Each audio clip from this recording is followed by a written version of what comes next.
Hi, guys. I'm a 26-year-old woman. I have to tell you about something that recently happened in my life. My father, 49 male, wants me to take care of my 4 half siblings, but I turned down his request. He is harassing me, calling me unreasonable, but I don't think I am being unreasonable. I have been going through a lot, so I need to vent somewhere about it. It's all a little strange, and I'm having a hard time processing everything, so please bear with me. My father called me out of the blue to dump some heavy responsibilities on me. He informed me that he was dying and didn't have much time to live. In that same speech, he told me that he wanted me to take care of his 4 kids, my 4 half siblings that he had with his second wife. Apparently, there's no one else who can take them in. His wife had been dead for a while now, and they never really had much of a relationship with their family. Hell, they didn't have any relationship with me either. I guess I should tell you guys that I haven't talked to my father in a while. I have been no contact with him for over 10 years. Yes, I know it's a very long time. I had to cut him out of my life because I didn't have an option. He had been busy with his new life, with his new wife after my mother passed away from cancer. My father made it pretty clear that he didn't want to spend his time, energy, or money on me. His new wife was more precious to him. They got pregnant with their first child pretty fast. Things progressed from there, and well, you know the rest. 4 children later, my dad didn't even want to pretend that I was his child. I mostly grew up with my maternal grandparents. They are long gone now as well. I started to live with them when I was 14. Yes, I was a teenager when my dad told me that he could not be in my life anymore since he had too much responsibility towards his other kids. I let him go then. Actually, let's be real here. My father is the one who didn't want me in his life. He was content having a brand new life with his wife and family. He has no use for me, his firstborn, and the remainder of his first marriage. He didn't want to remember marrying someone before his precious second wife. He didn't want to think about how he cheated on his sick wife with his mistress, who he married as soon as his first wife was dead. I do have my doubts that his second wife was the one who insisted on him distancing himself from me. She wasn't particularly a nice lady. I don't want to insult a dead woman too much, but well, she wasn't a loving stepmother or anything. From what I had seen in those few years, she would rather pretend that I didn't exist at all. She must have been exceptionally happy when my father left me at my grandparents' place and never went back for me. 2 days later, they went to Hawaii, so I'm guessing that it was a celebratory trip. Who knows, though? I'm just speculating, but you have to agree that all of this sounds and looks suspicious. I was super hurt and sad. I even cried for my dad. Thinking back makes me laugh. I was stupid and desperate. One of my life goals is never to be that desperate for anyone or anything again. I learned my lesson the hard way. I became an orphan after my mother died, and that's what I always considered myself anyway. My grandparents were my guardians. They were good people, but they will always be only my grandparents. I won't lie and say that my father was always a bad father.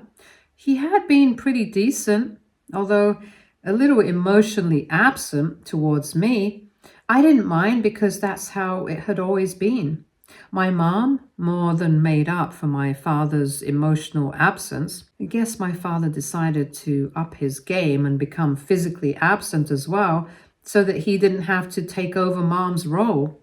I may come across as a nagging, bitter person, and maybe I am. It's just that I feel like my father never really repented. He never apologized or tried to reconnect.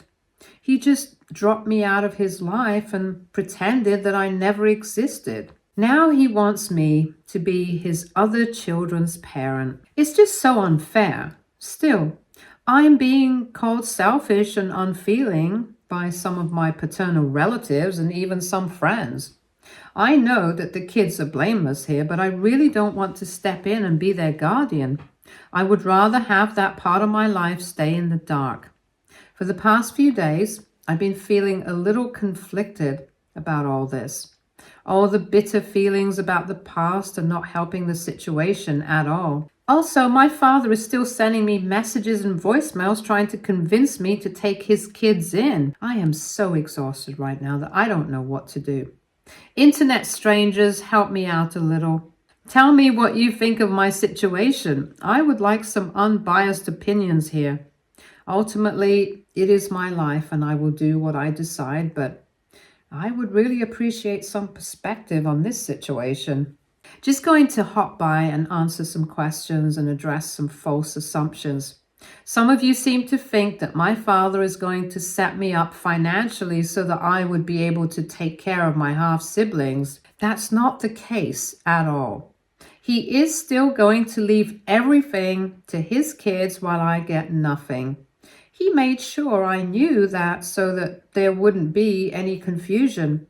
I don't think he can leave me much anyway, since he is not that well off. Truth be told, I am doing way better than him. Having 4 kids and an unemployed wife isn't going to take you very far in life. My father wasn't, and still isn't, a millionaire either, so it makes sense that he doesn't have much money with him. Anyway, I would be taking care of all 4 kids on my own. Some of you suggested that I seek government help. And let's be real here, guys.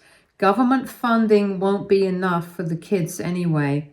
I would have to dive into my savings and take care of the kids with my own money. I really don't want to do that right now. Whatever little money I had has been saved up so that I can buy a house for myself. The house my dad leaves will be in the 4 kids' names. I will never have any claim over it. There will be no money of any kind that would help me raise 4 kids. One of them is a young teen, but all the others are pretty young.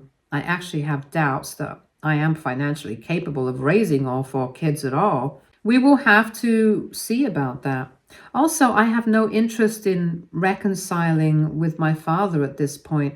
He isn't too interested in that either. He only called me because he needed something from me. He absolutely lost his mind when I said no. He called me a bunch of names and stuff. So there is no love lost there. Even as I'm typing this edit, I am getting an influx of messages from my dad calling me the worst daughter on the planet. I have some questions about whether he is qualified to call me his daughter anymore, but oh well. Hi guys, thank you so much for reading my story and giving me some helpful advice. I didn't think people would read this, and I definitely didn't think people would offer their support, sympathy, and advice. I think you can tell that I am an extremely lonely person. My mom passed away when I was 14. My father, or rather my birth giver, abandoned me the first chance he got. My maternal grandparents who raised me after that also passed away 4 years ago. I don't have a partner, and the few friends I have are not that close to me. I already told you that some of these friends are calling me selfish for not doing the right thing for the kids. I really didn't have anywhere else to go. I have been pretty content with my life so far, even if I felt lonely at times. I had this drive to stand on my feet and make a good life for myself. I frankly didn't have much time to stop and dwell on the fact that my father abandoned me. I learned to grow a thick skin a long time ago. I'm sorry if I'm coming across as an extremely selfish and detached person. I have received countless DMs and some comments that called me a heartless witch because I don't want to take in my own half-siblings, but all those comments were severely downvoted, so I'm going to mostly ignore those. Yes, I agree that to most of you empaths, I may come across as the worst person on this planet. Maybe I am a horrible person for not taking the kids in. You may say whatever you want, but the fact is that I'm also human. I have feelings and emotions. I have wants and wishes. My wish is not to be burdened by the mistakes of my father. He shouldn't have burnt all the bridges with his family. I am not responsible for his actions and whatever consequences came from them. Yes, it's sad that the kids would be going to foster care, but then again, that's not something that I'm responsible for. It's also hard for some of you to comprehend that my father is literally asking me to be a parent to his kids. Let's be very real and accept the fact that I would be taking care of the kids for a long time. All of the kids are under 12. The youngest one is 6. So I will be their parent and not just their guardian. They will be with me for well over a decade. This is not some short thing that I would be doing. I would basically be a full-time mother raising these children. Let's also not forget that there may be an angsty teenager in this mix. Like I said, his oldest kid is 12, and God knows what the boy is like. If he's anything like the teens in my neighborhood, I'll probably throw myself down the stairs within a month of taking him in. It's better that we spare each other that horrible experience altogether. I won't lie and say that I don't care about them. Again, the kids are blameless and are probably scared out of their minds with their only parent about to pass away. I feel bad for them and would like to do something to make sure they are taken care of. I don't know what I'll do now, but I guess I'll talk to someone and explore my options. Just to be clear, I will not be taking them in at all. That is not going to happen. I just want to help them without being completely responsible for them. If you have suggestions about that, let me know. I would like to hear some advice on what I can do. Hi guys, I have an update for you. Although things haven't been settled yet, I had to make an update because I had to show that some of your suggestions are wild and won't be applicable in my case.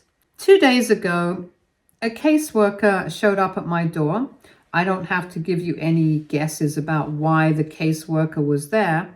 It's about my half-siblings, of course. So as it turns out, my father had to be admitted to the hospital, and it looks like he will be staying there for a while. He isn't doing very well, which he had already told me a few days ago. I mostly ignored him because I had no interest or need to know about his condition. Some of you have been really pushy about me making amends with my dad. I have also received some really weird private DMs where people have been downright aggressive in trying to get me to reconcile with my father. Their logic mostly has been that he is my father, so I should have some empathy for him. Well, spoiler alert, I don't.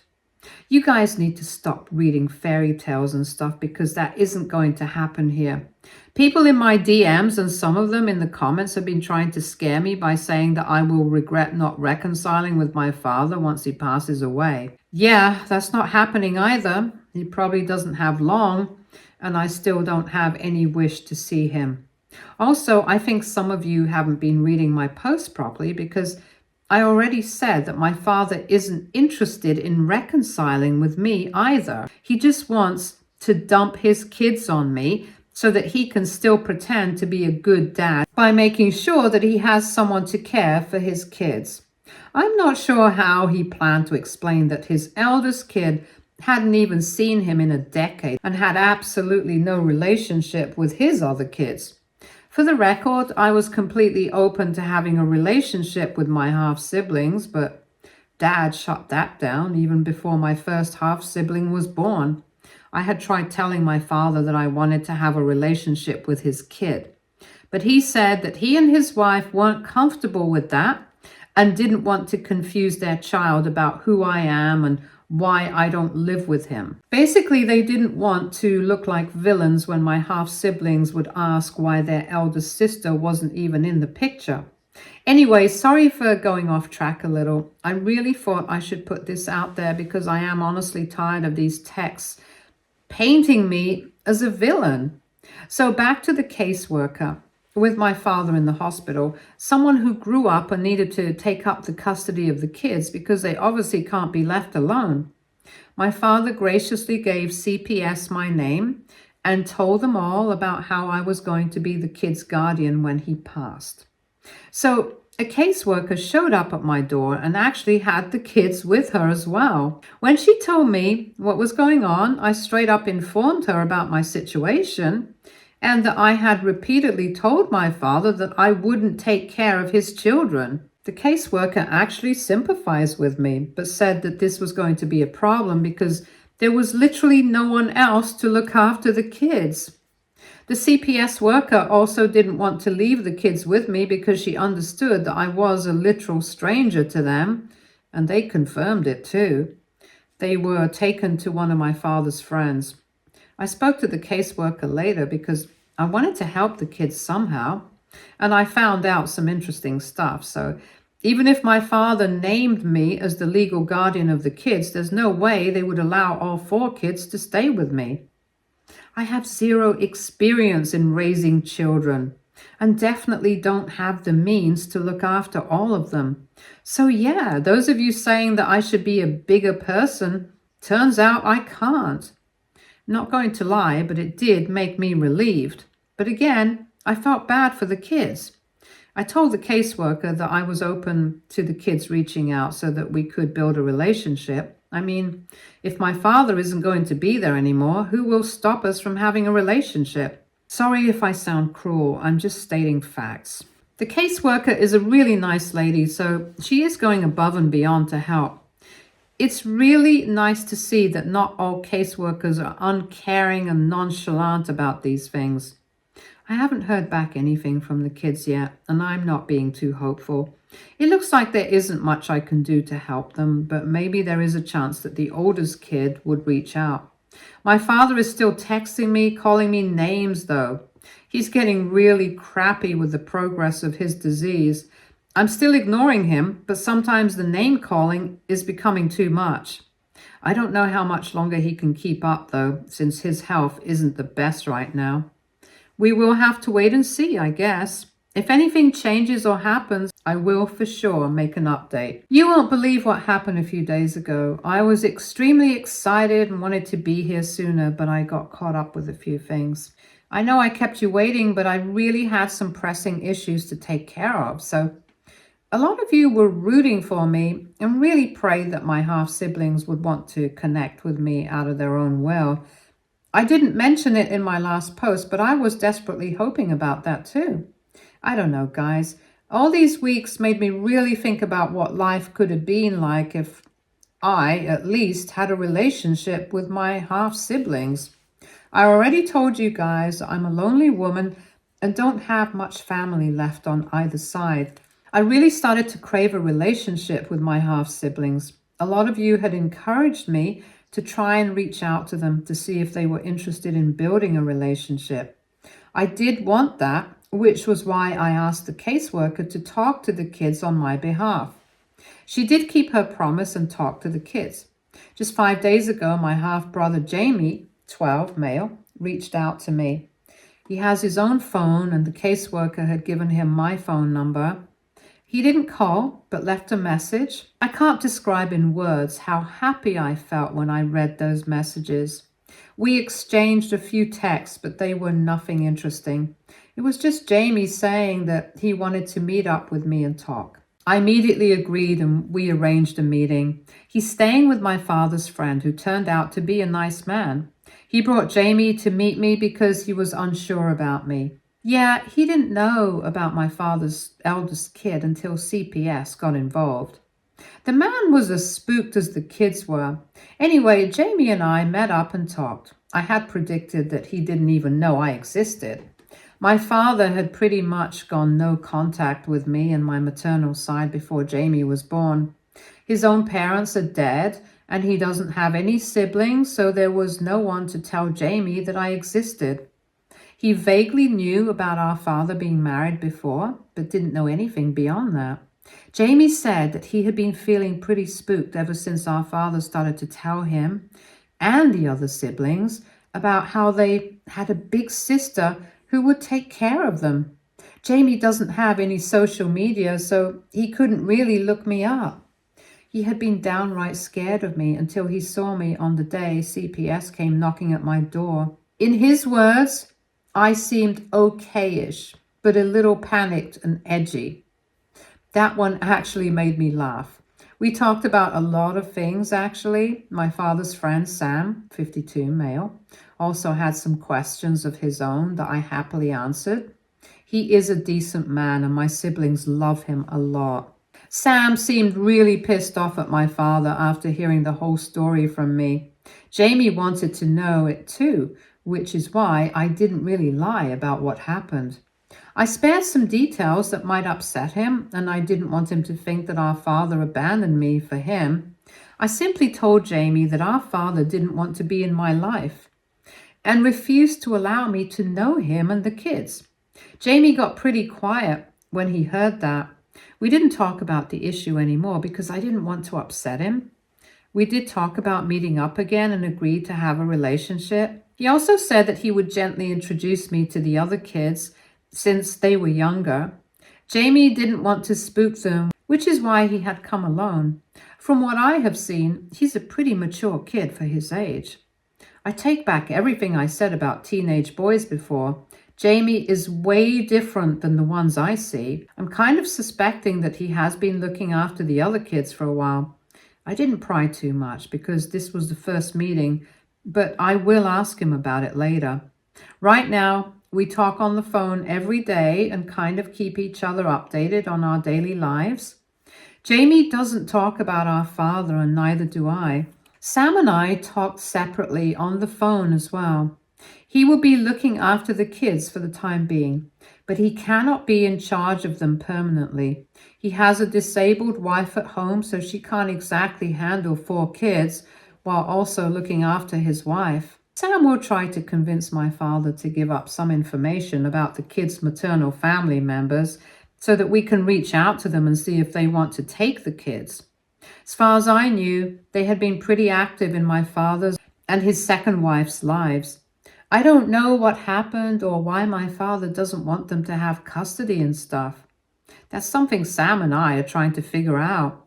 I'm just concentrating on building a relationship with Jamie and making sure I am worthy in his eyes of being introduced to the younger siblings. I really hope that happens soon. That's all I have for you guys right now.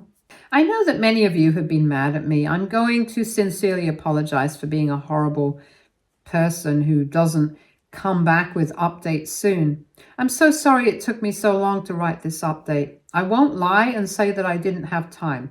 It's just that I wanted to give you guys an update once everything was settled for good.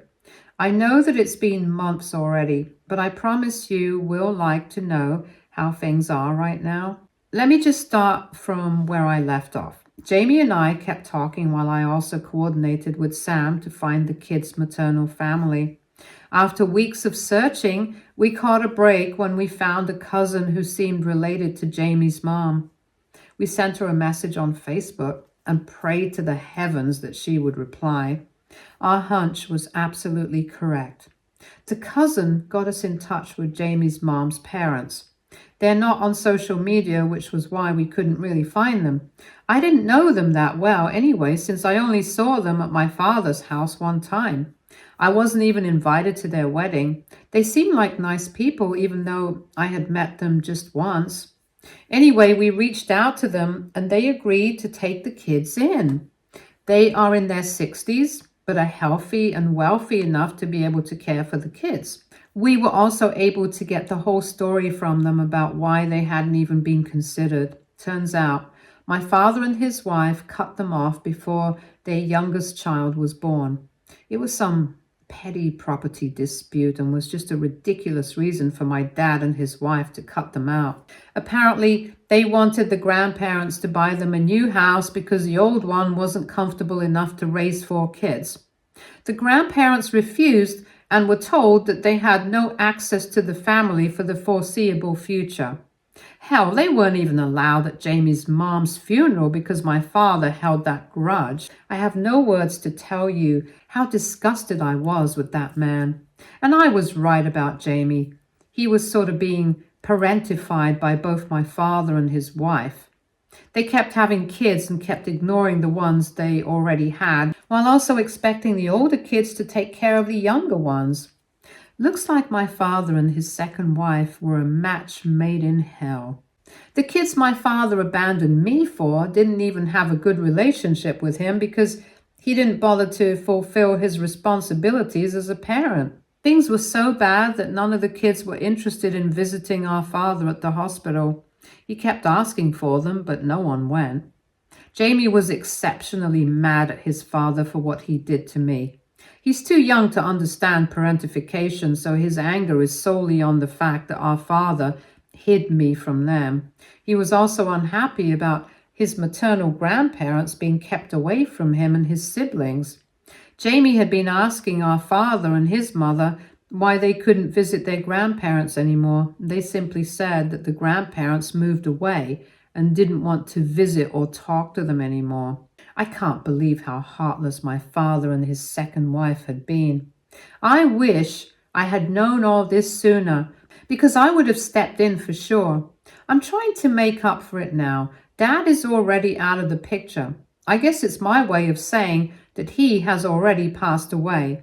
He died alone, and literally no one went to visit him. Jamie wasn't interested, and the other siblings had the same sentiment. My dad had been so emotionally absent that the younger kids didn't actually ask about much either. They were more attached to Jamie, to be honest. My father did have some friends, but none of them were interested in keeping in touch when they learned the truth about him from Sam. So they didn't bother visiting him at the hospital either. I think my father stayed at the hospital for a total of 2 months. He did come home twice, but had to be taken back within 3 days. He never stopped talking crap about me, though. In fact, he even accused me of taking his kids away from him. How ironic, right? I guess in a way I did take the kids away from him, just not in the way that he would have liked. Speaking of the kids again, I forgot to tell you that I actually met up with the rest of my half-siblings. They were pretty shy and scared, so it took them some time to warm up to me. Jamie made things easy because they would talk about me to them and assure them that I was a good person. That boy is a real gem. The kids are living with their maternal grandparents now, who have recently moved back to our city to make sure the kids don't have to relocate. They're also very warm and kind towards me and often call me over for family dinners because they want me in the kids' lives. I may have been resistant to the idea in the past, but I may just sign up to be the kids' guardian if their grandparents pass before they turn 18. To be honest, I feel like I have found a fresh lease on life because I'm working to better my life and also to make sure that I have the means to step in and take care of my half-siblings if it becomes necessary.